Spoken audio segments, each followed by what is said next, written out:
verkoop van vuurwerk is neffens handels op dit stuit 15 tot 20% minder als oren jaren. Dat zou komen door het waar. De beleving is minder. En de crisis. Mogelijk is er ook meer illegaal vuurwerk kocht en gaat dat ten koste van de legale verkoop.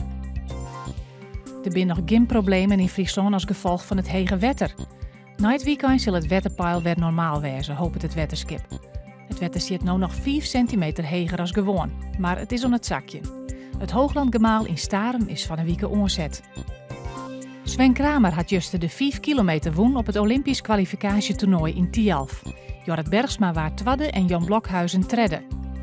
Bij de vrouwen woon Lotte van Beek de 1000 meter. Marit Leenstra waar tweede en Irene Wust tredde. De oorzaak van de brand in een leegstaande wemborkerij in Appelskeer is nog net bekend. De politie moest het onderzoek van een week stilzetten omdat de brand opnieuw begon. Verder moet eerst de asbest oprommen worden die het vrijkwam is.